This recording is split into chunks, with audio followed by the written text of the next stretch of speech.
آسان درس قرآن نحمده ونصلي ونسلم على رسوله الكريم اما بعد فاعوذ بالله من الشیطان الرجیم بسم اللہ الرحمن الرحیم۔ اللہ کے نام سے شروع جو نہایت مہربان رحم والا۔ قل اعوذ برب الناس، تم کہو میں تمام لوگوں کے رب کی پناہ لیتا ہوں۔ تم کہو کہ میں اس کی پناہ میں آیا جو سب لوگوں کا رب ہے۔ ملک الناس، سب لوگوں کا بادشاہ۔ الہ الناس، سب لوگوں کا خدا۔ من شر الوسواس الخناس، اس کے شر سے کہ جو دل میں برے خطرے ڈالے اور دبک رہے، بار بار وسوسے ڈالنے والے، چھپ جانے والے کے شر سے پناہ لیتا ہوں۔ الذی یوسوس فی صدور الناس، وہ جو لوگوں کے دلوں میں وسوسے ڈالتا ہے۔ من الجنۃ والناس، جنوں اور انسانوں میں سے۔ سورۃ الناس یہ زیادہ صحیح قول کے مطابق مدنی سورت، اور اس میں 1 رکوع 6 آیتیں۔ عربی میں انسانوں کو الناس کہتے ہیں، اور اس سورت کی پہلی آیت میں آپ نے یہ سماعت کیا کہ یہ لفظ موجود ہے، اور اس مناسبت سے اسے سورہ ناس کہتے ہیں۔ اللہ رب العالمین ساری مخلوق کا رب ہے، مگر چونکہ انسان اشرف المخلوقات ہے اس لیے اس کا خصوصیت سے ذکر فرمایا۔ یہاں سے اگر غور کریں تو یہ معلوم ہوا کہ انسان کی عظمت اور شرافت بھی اس صورت سے معلوم ہوئی، اور بطور خاص اللہ رب العالمین نے اپنی ربوبیت کی نسبت اس کی طرف فرمائی۔ علماء نے یہاں پر ایک نقطہ لکھا، کہتے ہیں کہ اس صورت میں اگر آپ دیکھیں تو الناس کا جو لفظ ہے یہ 5 مرتبہ آیا، یعنی 6 آیتوں میں سے 5 آیتوں میں یہ لفظ الناس الناس یہ 5 مرتبہ آیا۔ اس میں حکمت کیا ہے؟ فرمایا اس میں حکمت یہ ہے چونکہ انسان بچپن میں صرف پرورش ہی پاتا ہے، اس لیے سب سے پہلے رب الناس یعنی ربوبیت والے رب کی صفت کا ذکر فرمایا، کیونکہ وہ رب ہی ہے کہ جو پالتا ہے، جس نے ماں باپ کے دل میں وہ جذبہ ڈال دیا کہ وہ ماں باپ جو ہیں پھر وہ پال رہے ہوتے ہیں، تو اس لیے اس ربوبیت کی صفت کا ذکر پہلے کیا۔ پھر انسان بڑا ہوتا ہے، جوانی آتی ہے، تو جوانی میں مست ہو کر بے راہ ہو جاتا ہے، اس وقت اس پر کوئی قانونی گرفت کی ضرورت ہوتی ہے، اس لیے یہاں ملک الناس یعنی لوگوں کا بادشاہ، سب لوگوں کا بادشاہ، اسی لیے اس کو دوسری آیت میں یہ بتایا۔ تیسرا الناس کہنے میں حکمت یہ کہ چونکہ انسان بڑھاپے میں عبادت میں مشغول ہوتا ہے، اب اس لیے تیسری جگہ کیونکہ اللہ کی صفت الوہیت اور معبودیت کا ذکر فرمایا الہ الناس، کیونکہ وہ بڑھاپے میں اب اللہ کی عبادت کی طرف آ گیا، تو کیونکہ اسی لیے فرمایا الہ الناس، سب لوگوں کی، فرمایا کہ سب لوگوں کا جو معبود ہے، تمام لوگوں کا معبود۔ اور چوتھا جو ہے، چوتھی جگہ الناس سے صالحین مراد ہو سکتے ہیں کہ شیطان، اب بندہ کیونکہ نیک لوگوں کے راستے پر آ گیا، صالحین کے راستے پر آ گیا، تو یہاں علماء کہتے ہیں شیطان عموماً انہی کو وسوسوں کے ذریعے عبادت سے ہٹانے کی کوشش کرتا ہے، اس لیے الناس چوتھی جگہ ہے۔ اور 5ویں جگہ الناس سے مراد کیونکہ شر پسند اور فسادی لوگ ہو سکتے ہیں کہ وہاں لوگوں کے شر سے پناہ مانگی گئی۔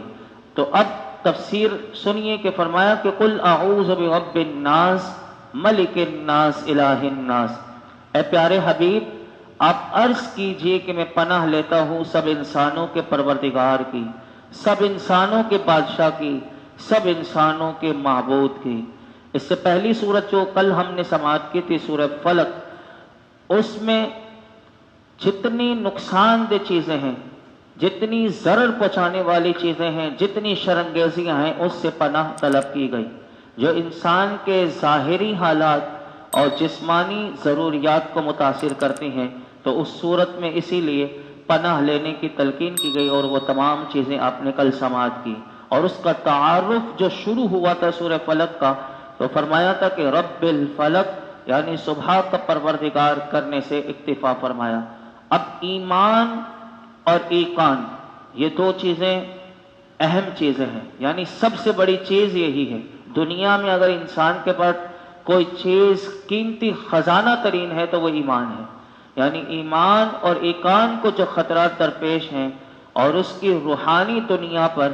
جن یلغاروں اور یورشوں کا اندیشہ ہے، خطرہ ہے، اس سے پناہ لینے کی ہدایت اس صورت مبارکہ میں کی جا رہی ہے۔ یاد رکھیے گا کہ متاع دین و ایمان، یہ یقیناً جسم یعنی انسان کا جو جسم ہے اور جسمانی نعمتیں جتنی بھی ہیں، اس سے کہیں اہم اور بیش قیمت ہے۔ اس لیے جس ذات پاک کے دامن عاطفت میں پناہ لینے کا حکم دیا جا رہا ہے، اس کا تفصیلی تعارف اس صورت مبارکہ میں کرا دیا گیا، تاکہ ہر شخص اپنی ہمت اور اپنی ذہنی بالغی، یعنی اس کی جو سوچ کیسی ہے، تو فرمایا اس کے مطابق اس کی عظمت کا اعتراف کر سکے، اور حسب حیثیت اسی جذب و شوق سے وہ پناہ اس کی بارگاہ میں لے۔ عام آدمی کو اگر آپ دیکھیں تو عام آدمی کی نگاہ فقط ان نعمتوں تک محدود رہتی ہے کہ جو اس کی ظاہری نشو نما میں ممدد و معاون ثابت ہوں گی۔ اگر اسے اچھا کھانا مل جائے، جیسے اب دیکھیے عام آدمی کی نگاہ فقط کہ اگر اسے اچھا کھانا مل جائے، رہنے کے لیے آرام دہ مکان اگر اسے میسر آ جائے، اسی طرح اگر اس کی روز مرہ زندگی کی ضروریات آسانی سے فراوانی میں پوری ہوتی رہیں، تو ایسا شخص مطمئن اور خوش ہو جاتا ہے کہ کیونکہ اسے انہی نعمتوں تک اس نے اپنے آپ کو محدود کر لیا، اور معاشی حوائج یعنی معاشی ضروریات سے آگے اس کی جو سرد ہے، اس سے اس نے آگے جھانکنے کی کبھی خواہش بھی اس کے اندر نہیں ہوتی، کیونکہ اس کی جو حد ہے، اس کی حد جو ہے انہی نعمتوں تک محدود ہوتی ہے، اور نہ اس میں ایسی صلاحیت پائی جاتی ہے۔ اسی لیے اللہ رب العالمین نے پہلی آیت میں ایسے لوگوں کے لیے رب الناس کہہ کر، یعنی فرمایا لوگوں کا پروردگار کہہ کر، ان کلمات سے اللہ تعالیٰ نے اپنا تعارف کروایا، کہ فرمایا کہ تمہیں ایسی ذات سے پناہ مانگنے کا حکم دیا جا رہا ہے کہ فرمایا جو تمہاری جملہ ضروریات کا کفیل ہے، جس کی مہربانی سے۔ اب دیکھیے یہ کتنی خوبصورت صورت ہے، اس کی پہلی آیت بتا رہی ہے کہ فرمایا کہ وہ رب کی پناہ مانگنے کا حکم دیا جا رہا ہے کہ فرمایا جو تمہاری جملہ ضروریات کا کفیل ہے، جس کی مہربانیوں سے تمہاری زندگیوں میں جو محرومیاں اور مایوسیاں ہیں، اگر اس سے پاک ہونا چاہتے ہو اور مطمئن ہونا چاہتے ہو تو آ جاؤ، اللہ رب العالمین سے پناہ مانگو۔ قل اعوذ برب الناس، کہ اے حبیب عرض کیجئے کہ میں پناہ لیتا ہوں سب انسانوں کے پروردگار کی۔ یہ ہو گئی پہلی آیت کریمہ۔ اب تمام انسانوں کے حوصلے یہاں تک محدود بھی نہیں ہوتے۔ میں نے کہا نا کہ یہ عام آدمی کی فقط نگاہ تو اس کو پہلی آیت میں بتا دیا، اور تمام لوگوں کو بھی بتا دیا کہ کس کے دامن کرم میں تم نے پناہ لینی۔ اب تمام انسانوں کے کیونکہ حوصلے جذبات محدود نہیں ہوتے، بعض کیا چاہتے ہیں، بعض جب دنیا میں ہوتے ہیں تو وہ یہ چاہتے ہیں کہ عدل و انصاف کی بھی بالادستی ہو، کسی پر ظلم نہ کیا جائے، یہ آگے کی سوچ رکھنے والے۔ یہ دیکھیے انسان کیسی، یہ قرآن انسان کو کیسی سوچ دیتا ہے۔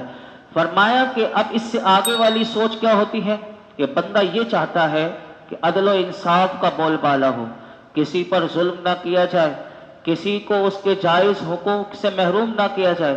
اگر کوئی ظالم بننے کی کوشش کرے یا کسی کا حق غصب کرنے کا کوئی ارادہ کرے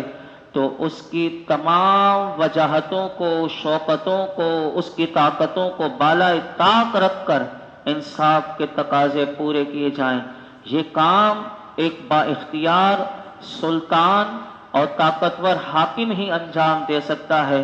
اس لیے دوسری آیت میں اللہ رب العالمین نے بتا دیا، اے لوگوں، جو تمہیں پناہ لینے کا حکم دیا جا رہا ہے، جس کی پناہ لینے کا تمہیں درس دیا جا رہا ہے، فرمایا کہ سنو کہ وہ تمہاری صرف معاشی ضروریات ہی کا کفیل نہیں، بلکہ وہ ملک الناس بھی ہے، وہ بادشاہ بھی ہے، وہ فرمان روا بھی ہے کہ اس کا حکم ہر وقت، ہر جگہ، ہر چیز، یہ تینوں چیزوں پر اس کا حکم نافذ ہے۔ اور فرمایا کہ کسی کی مجال نہیں کہ اس کے حکم سے سرتابی کر سکے۔ فرمایا کہ وہ رب العالمین عادل بھی ہے، وہ منصف بھی ہے، کسی پر جبر و تشدد اس کا شیوا نہیں۔ اس قسم کے لوگوں کو ایسے عظیم سلطان کا تعارف جو ہے وہ ملک الناس کے کلمات سے کرایا گیا تاکہ ان کا اضطراب دور ہو جائے۔ اب جو ظلم کرنے کا کبھی سوچے بھی تو اسے یہ ملک الناس یاد ہونا چاہیے کہ میں یعنی ظاہراً یہ نہ سمجھوں کہ مجھے سب کچھ مل گیا تو میں جو چاہوں کر سکوں، بلکہ میرے اوپر بھی کوئی طاقت ہے جس کا کنٹرول میرے اوپر ہے۔ اور پھر آیا تیسری آیت کریمہ میں الہ الناس۔ اب یہ جو تیسرے اور اعلیٰ قسم کے وہ لوگ ہوتے ہیں کہ جو محض صرف اللہ رب العالمین سے اس کی محبت قدم بھرتے ہیں۔ اب تیسری آیت میں ان لوگوں کا تعارف کروایا کہ فرمایا کہ یہ اعلیٰ قسم کے لوگ ہوتے ہیں، یہ اللہ رب العالمین سے ہی محض اس کی محبت قدم بھرتے ہیں۔ وہ محض اس لیے فرمایا کہ اس کے دامن عاطفت کے سائے کے طلبگار ہیں کہ وہ ان کا معبود ہے، یعنی وہ اللہ کے مہربانیوں کی، اس کی کرم نوازیوں کے اس لیے طلبگار ہیں کہ وہ اس کا معبود ہے۔ وہ بھوک برداشت کر سکتے ہیں، فرمایا یہ ایسے لوگ، اور وہ محرومیوں پر راضی برضا رہ سکتے ہیں۔ وہ طاغوتی قوتوں کے ہر تیر ستم کے سامنے خوشی سے اپنا سینہ تان سکتے ہیں۔ ان کے ہونٹ حرف شکایت سے کبھی بھی آشنا نہیں ہوتے۔ وہ فقط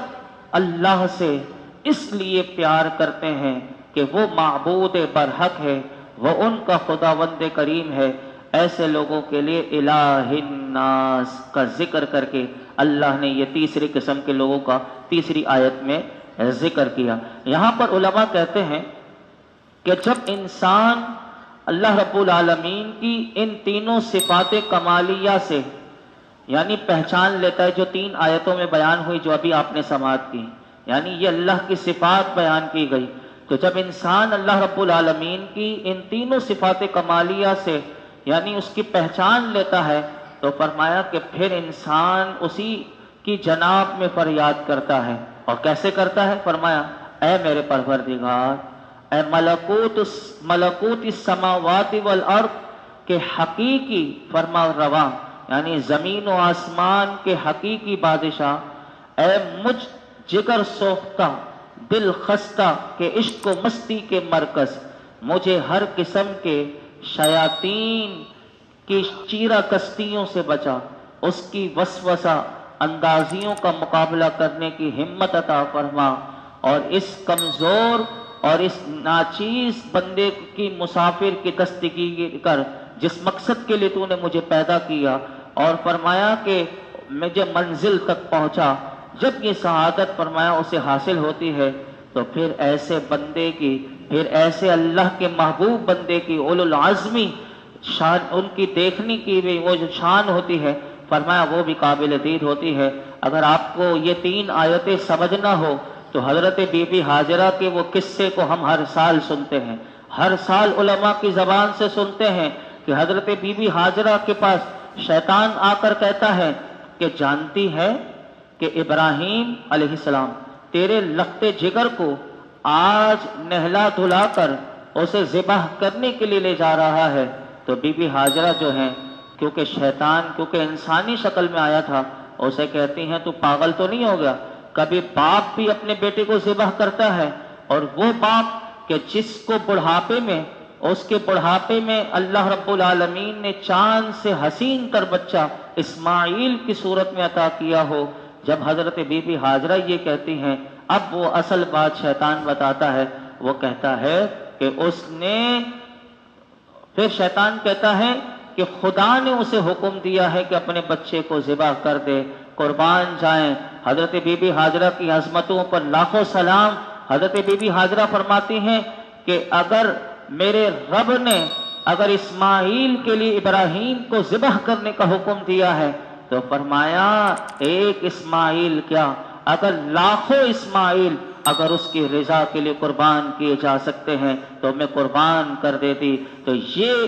فرمایا کہ ان لوگوں کی حالت ہوتی ہے کہ جنہیں رب کریم اپنی رضا سے نواز دیتا ہے۔ تو یہ قرآن ہمیں یہی بتاتا ہے کہ اللہ کی رضا جسے مل گئی اسے سب کچھ مل گیا۔ یہ 3 آیات میں دیکھیے کہ جس کو یہ 3 صفات کمالیہ مل گئی تو اس کی کیا شان ہوگی۔ پھر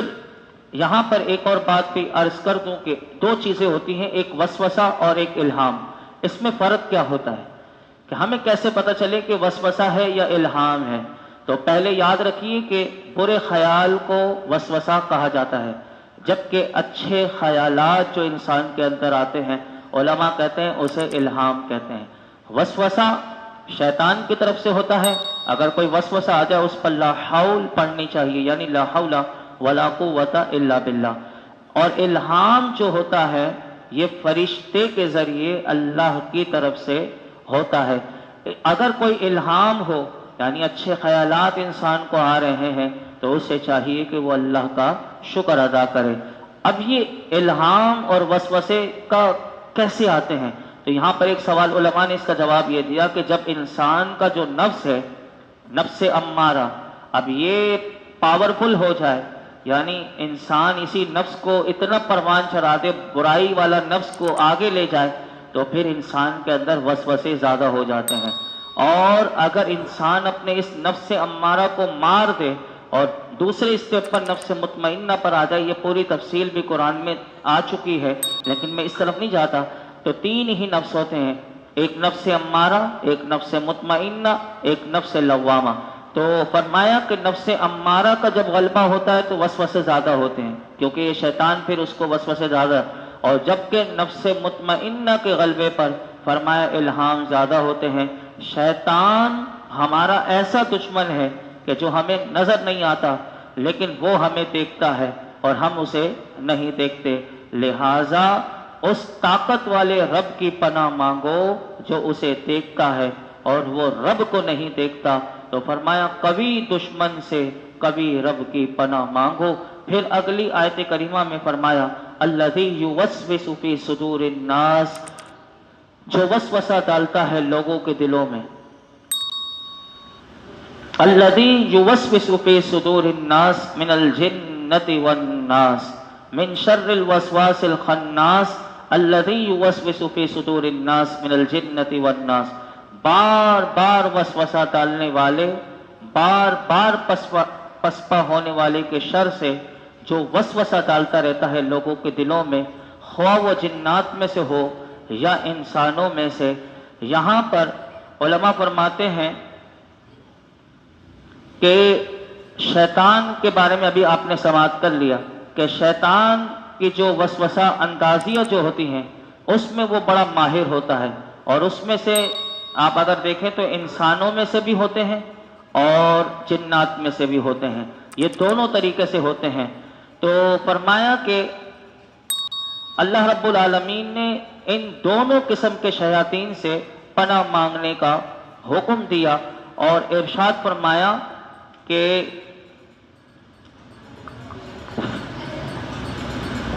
وسوسہ ڈالنے والے شیطان کا کہ وہ جنوں میں سے بھی ہوتا ہے اور انسانوں میں سے، جیسے شیاطین جو انسانوں میں سے وسوسہ ڈالتے ہیں تو ایسے ہی شیاطین انسان میں سے بھی ایسے آپ کو معاشرے میں ملیں گے، جیسے کہ آج کل آپ دیکھیں گے سوشل میڈیا کے ذریعے، اور یہ جو فرقہ واریت ہے اور اسی طرح جو گمراہیت ہے، کبھی صحابہ کے بارے میں، کبھی اہل بیت کے بارے میں، کبھی اولیاء کے بارے میں اور کبھی علماء کے بارے میں، اس طرح کے شیاطین جو ہیں ہمارے معاشرے میں پہلے بھی تھے اور اب بھی ہیں۔ فرمایا کہ وہ ناصح بن کر آتے ہیں جیسے ان سے بڑا نصیحت کرنے والا کوئی نہیں، اور فرمایا وہ آ کر آدمی کے دل میں وسوسہ ڈالتے ہیں، اور اگر پھر آدمی ان وسوسوں کو مانتا چلا جاتا ہے تو پھر اس کا سلسلہ آگے بڑھتا چلا جاتا ہے۔ فرمایا کہ یہ خوب گمراہ کرتے ہیں، اور فرمایا اگر اس سے متنفر انسان ہو جائے، یعنی ان کی پہلی جو وسوسہ اندازی پر ہی انہیں جھٹکتے،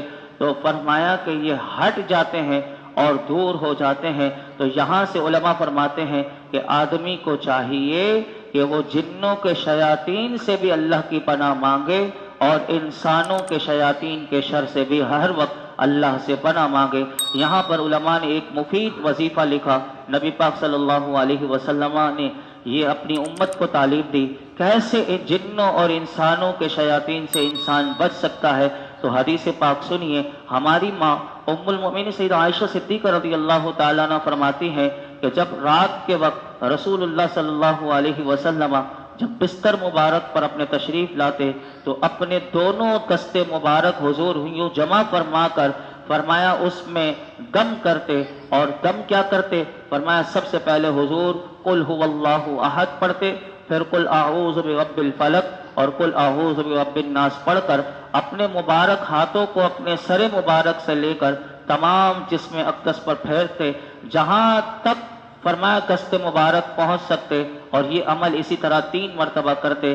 تو یہ ایک بہترین وظیفہ ہے جو انسان کو جو وسوسوں کی بیماریاں لگ جاتی ہیں، یا اسے لگتا ہے کہ مجھے نظر بد لگ گئی، تو یہ تینوں صورتیں جو ہے ایک بہت زبردست عمل ہے۔ اور اس کے لیے ایک اور حدیث پاک اسی حوالے سے ہے کہ حضرت عبداللہ بن خبیب رضی اللہ تعالیٰ عنہ فرماتے ہیں کہ ہم پر ہلکی بارش ہوئی اور اس وقت اندھیرا چھایا ہوا تھا، اور ہم نبی کریم صلی اللہ علیہ وسلم کا انتظار کر رہے تھے کہ حضور آ کر ہمیں نماز پڑھائیں۔ تو پھر نبی پاک صلی اللہ علیہ وسلم ہمیں نماز پڑھانے کے لیے تشریف لائے اور ارشاد فرمایا پڑھو۔ تو فرماتے ہیں حضرت عبداللہ بن خبیب میں نے عرض کی کیا پڑھوں؟ تو ارشاد فرمایا صبح و شام 3 بار یہ تینوں صورتیں قل هو اللہ احد، قل اعوذ برب الفلق، قل اعوذ برب الناس پڑھو۔ میرے آقا نے جو ارشاد فرمایا ان کی تلاوت کرنا تمہیں ہر بری چیز سے بچائے گا، یعنی تمام جتنی برائیاں ہیں حضور نے فرمایا صبح پڑھ لے تو شام تک، شام پڑھ لے تو صبح تک، یہ تمام بری چیزوں سے اسے اللہ رب العالمین بچائے گا۔ ہم اللہ رب العالمین کا کروڑوں بار، اربوں خربوں بار شکر ادا کرتے ہیں کہ اس کی توفیق سے ہم نے الف لام میم سے لے کر والناس تک قرآن حکیم سماعت کیا۔ قرآن حکیم کیونکہ اللہ رب العالمین کی وہ لاریب کتاب ہے کہ جس کو جب پڑھا جائے، یعنی یہ نہیں کہ ایک بار ختم کر لیا، اگر آپ دوسری بار سنیں گے، دوسری بار پڑھیں گے تو یہ آپ کو اس میں نیا رنگ ہی ملے گا، نئی بات آپ کو سوچنے کو ملے گی، نئی ہدایت کی بات آپ کو ملے گی، اور اس میں نور ہی نور ہے، یعنی بندہ اسے پڑھتا رہے کبھی سیر نہیں ہوتا، جب پڑھے گا ایسا لگے گا کہ میں پہلی بار پڑھ رہا ہوں۔ اس میں اللہ رب العالمین کا یہ اتنا پیارا کلام ہے کہ ایسا لگتا ہے کہ جیسے آج ہم نے وہ تو اس کا ظاہراً ہمارا یہ بھی اللہ کے کرم سے ہوا کہ اس نے صحت و عافیت کے ساتھ اپنے کرم سے ہمیں اپنے گھر میں نماز عشاء ادا کر کے درود پاک پڑھ کے پھر ہم قرآن پاک کو سنتے تھے، اور ایک اللہ کی رحمتیں اور سکون نازل ہوتا تھا۔ تو یہ سلسلہ انشاءاللہ بند نہیں ہوگا، یہ چلتا رہے گا، اور انشاءاللہ اب ہر جمعرات عشاء کی نماز کے بعد 20 منٹ ہم اسی کا آغاز دوبارہ کریں گے، اور کل غالباً چاند رات بھی ہو جائے گی، سال کا پہلا یعنی چاند بھی سال کا پہلا دن بھی ہوگا اور آخری اختتام بھی ہوگا، تو سال کے پہلے دن سے ہی، اور کل جمعرات بھی ہے، تو انشاءاللہ ہم دوبارہ آغاز کریں گے اس قرآن پاک کا، اور دوبارہ آسان تفسیر صرف ہر جمعرات یہ ہوا کرے گا۔ اور اس کے علاوہ ہر مہینے کے پہلے اتوار کو انشاءاللہ ایک اور ہم کام شروع کریں گے، وہ ہے سیرت مصطفیٰ جان رحمت صلی اللہ علیہ وسلم، نبی پاک صلی اللہ علیہ وسلم کی مبارک زندگی کو بھی ہم سنیں کہ حضور کا جو بچپن تھا، جب حضور کی ولادت ہوئی اس وقت سے لے کر حضور علیہ الصلوۃ والسلام کے وصال شریف تک، یہ پورا ایک سیریز ہے بہت زبردست اور آسان انداز میں۔ ہر مہینے کے پہلے اتوار عشاء کی نماز کے بعد 25 منٹ 20 منٹ کا یہ ہوگا، تو انشاءاللہ آپ اس میں بھی، اور ہر جمعرات تو آپ ضرور، کیونکہ شب جمعہ دعاؤں کی قبولیت کا لمحات ہوتے ہیں، اور ہر ہفتے میں اللہ نے ہمیں ایک ایسا وہ شب جمعہ عطا کی ہے کہ جس میں دعا مانگی جائے تو وہ رد نہیں ہوتی۔ تو ہر شب جمعہ ہم قرآن پاک کا مکمل دوبارہ آغاز کریں گے، جب تک اللہ نے چاہا، جتنا چاہا ہم سن سکیں گے، اور اس میں سیکھنے کی، میں بھی ایک طالب علم، آپ بھی سیکھنے کے لیے آتے ہیں۔ ہمارا مقصد صرف یہی ہے کہ ہم قرآن سے نور لیں اور اس کو اپنی زندگیوں میں نافذ کریں۔ ہمارے اندر کون کون سی برائیاں، جیسے سورہ فلق میں ہم نے سنا، سورہ ناس میں کس آسان انداز سے بتایا گیا کہ دیکھو لوگوں تمہارا رب کیسی شان والا ہے۔ تو وہ بندہ جب سنے گا اور اپنے رب کی عظمت کو سمجھے گا تو پھر یقیناً، پھر میں نہیں سمجھتا کہ اس کا دل مسجد میں نہ لگے، پھر میں نہیں سمجھتا کہ اسے اللہ کا ذکر کرنے میں اسے وہ لطف اور وہ مزہ نہ آئے، پھر اسے اللہ کی رضا حاصل کرنے کا جذبہ اس کے اندر نہ آئے۔ یہ سب قرآن کی برکتیں ہیں۔ بندہ مرتے دم تک قرآن سے وابستہ رہے، اپنے بچوں کو اس سے وابستہ کیجیے۔ جب وہ سمجھتے رہیں گے، پڑھتے رہیں گے، تو یقیناً پھر ہر قسم کے فتنے جو آج معاشرے میں پھیلے ہوئے ہیں، تو کوئی صحابہ کا گستاخ نکل رہا ہے، تو کوئی وہ اہل بیت کا گستاخ پیدا ہو رہا ہے، آپ دیکھیں تو کوئی انبیاء کی شان میں گستاخی کر رہا ہے۔ آئے دن آپ دیکھیں کوئی انبیاء کی شان میں، وہ کہاں وہ عظمت والی، وہ کیسے رتبے والے۔ تو جب یہ سنا ہوا نہیں ہوتا یا پڑھا ہوا نہیں ہوتا تو بندہ ایسے شیاطین، جس کا ذکر ابھی آپ نے سنا کہ جس سے پناہ مانگنے کا کہا گیا، من الجنت والناس، یہ ایسے لوگ شیاطین معاشرے میں پائے جاتے ہیں کہ جو لوگوں کے دلوں میں وسوسہ ڈال دیا، اب اس کا جواب نہیں ملتا، تو پھر وہ سمجھتا ہے کہ جس نے وسوسہ ڈالا ہے وہ اسی کے پاس وہ جاتا ہے، وہ اصلی لوگوں کے پاس جب نہیں جاتا تو پھر وہ تو خود گمراہ ہے اور وہ بھی گمراہ ہوتا ہے اور وہ بھی بدبختی میں اسی کے ساتھ شامل ہو جاتا ہے۔ اسی لیے اپنے قرآن سے اپنے آپ رشتہ مضبوط کیجیے۔ حصول برکت کے لیے کہ علماء یہی کرتے ہیں کہ سورہ ناس کے بعد سورہ فاتحہ کا آغاز ہوتا ہے۔ میں صرف ترجمہ پڑھ دیتا ہوں، اس کے بعد ہمارے اصغر بھائی ہیں سومرو گلی کے نعت خواں، یہ تشریف لائے ہیں، 2 نعتیں ہوں گی، اور ایک منقبت فاروق اعظم رضی اللہ تعالیٰ عنہ کی، اور ایک منقبت سید الشہداء کی، کیونکہ یہ فیضان ہمیں جو ملا ہے یہ سید الشہداء امیر طیبہ امیر حمزہ رضی اللہ تعالیٰ عنہ کی نسبت سے ہی میں نے یہ شروع کیا تھا۔ 15 شوال تھی جب 4 سال پہلے، اور آپ کے عرس پاک کی نسبت سے ہی، اور آپ کے ہی چاہنے والے ایک یہاں پر حاجی صاحب ہے، انہوں نے تمام وہ آپ آنے والے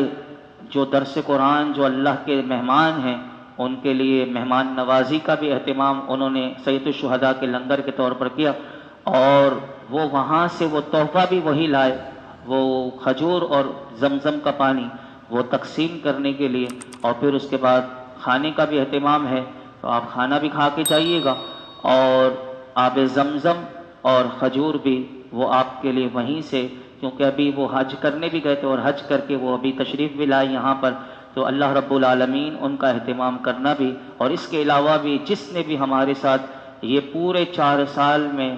جس نے بھی دام درہم قدم سخن تعاون کیا، اللہ سب کے تعاون کو قبول فرمائے۔ خاص طور پر ہمارے مؤذن صاحب ہیں، حافظ سہیل صاحب ہیں، یہ ریکارڈنگ کر کر کے تاکہ وہ اس میں اہتمام کے ساتھ یوٹیوب پر جو بعد میں کچھ لوگ چلے گئے دور، ان کے لیے بھی اہتمام کر کے اس میں ڈال دیتے تھے تاکہ وہ سنتے رہیں اور بعد میں یہ ہمارے لیے صدقہ جاریہ ہو جائے۔ اس کے علاوہ جس نے بھی ہمارے ساتھ کسی بھی لحاظ سے تعاون کیا، اللہ سب کو دنیا اور آخرت کی برکتیں، بھلائیاں، عزتیں، نعمتیں، راحت عطا فرمائے۔ سورہ فاتحہ کا ترجمہ سن لیجئے۔ بسم اللہ الرحمن الرحیم۔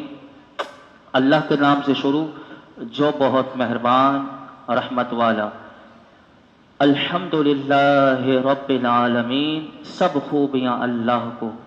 جو مالک سارے جہان والوں کا۔ سورہ فاتحہ ہم نماز میں پڑھتے ہیں، اس توجہ سے سنیے کہ تاکہ ہم نماز میں جب سورہ فاتحہ پڑھے تو ترجمہ ہمارے ذہنوں میں آئے. سب خوبیاں اللہ کو جو مالک سارے جہان والوں کا، الرحمن بہت مہربان، الرحیم رحمت والا، مالکی مالک ہے، یوم الدین روز جزا کا، روز جزا کا مالک. ایاک نعبد ہم تجھ ہی کو پوجے. ایک بہت بڑی ہستی آزاد کشمیر کی، وہ اس کا بڑا زبردست کہتے ہیں ایاک نعبد. مجھے ان کی بات اتنی زبردست. اب دیکھیے کہ یہ ہوتے ہیں اللہ والے کہ وہ نئی نئی چیزیں پتہ نہیں کس طرح ان کی سوچ کی فکر کہاں جاتی ہے. اب دیکھیں یہاں پر ہے کہ ایاک نعبد ہم تجھ ہی کو پوجیں، یعنی ہم صرف تیری ہی عبادت کرتے ہیں. تو انہوں نے پتہ ہی اس کا ترجمہ اور معنی کیا کیا؟ فرماتے ہیں اللہ ہم تو آ گئے، یعنی انہوں نے کہا نماز اس انداز سے پڑھو کہ جب تم یہ کہو نا کہ ایاک نعبد ہم تو تیری ہی عبادت کرتے ہیں، تو مالک ہماری آنکھیں عبادت بنا دے، ہماری کان عبادت بنا دے، ہمارے جسم کا ہر عضو عبادت بنا دے. اور عبادت جب بنے گا کہ وَإِيَّاكَ نَسْتَعِينُ ہم تو کچھ عبادت کر نہیں سکتے، فرمایا کہ صرف تجھ ہی. اور اس عبادت جو تو بنا دے گا تو فرمایا اس میں بھی تیری ہی مدد چاہتے ہیں. تو فرمایا وَإِيَّاكَ نَسْتَعِينُ اور تجھ ہی سے مدد چاہیں. اهْدِنَا الصِّرَاطَ الْمُسْتَقِيمَ ہم کو سیدھا راستہ چلا. صراط الذین انعمت علیہم راستہ ان لوگوں کا کہ جن پر تو نے احسان کیا، غیر المغضوب علیہم ولا الضالین نہ ان کا کہ جن پر غضب ہوا اور نہ بہکے ہوئے انسانوں کا. آمین آمین یا رب العالمین. اللہم آنس وحشتی فی قبری، اللہم ارحمنی بالقرآن العظیم واجعلہ لی اماما ونورا وہدا ورحمہ. اللہم ذکرنی منہ ما نسیت وعلمنی منہ ما جہلت وارزقنی تلاوتہ آناء اللیل وآناء النہار واجعلہ لی حجتا یا رب العالمین. اللہم نور قلوبنا بالقرآن، اللہم نور قلوبنا بالقرآن وزین اخلاقنا بالقرآن ونجنا من النار بالقرآن وادخلنا فی الجنة بالقرآن. یا حی یا قیوم برحمتک نستغیث. جو اپنے دل میں دعا ہے آپ دعا کیجئے، اور خاص طور پر یہ دعا کیجئے کہ یہ درس قرآن اللہ ہماری بخشش اور نجات کا ذریعہ بنا دے، ہمارا ایمان پر خاتمہ ہو، ہماری آخرت اچھی ہو جائے، اور دنیا سے ہم جب جائیں تو ہمارا رب ہم سے راضی ہو، رسول اللہ صلی اللہ علیہ وسلم ہم سے راضی ہوں، اور اللہ ہمیں جب تک زندگی باقی ہے صحیح معنوں میں اخلاص کے ساتھ خدمت دین کرنے کی توفیق عطا فرمائے. وصلی اللہ تعالی علی خیر خلقہ محمد وعلی آلہ وصحبہ اجمعین.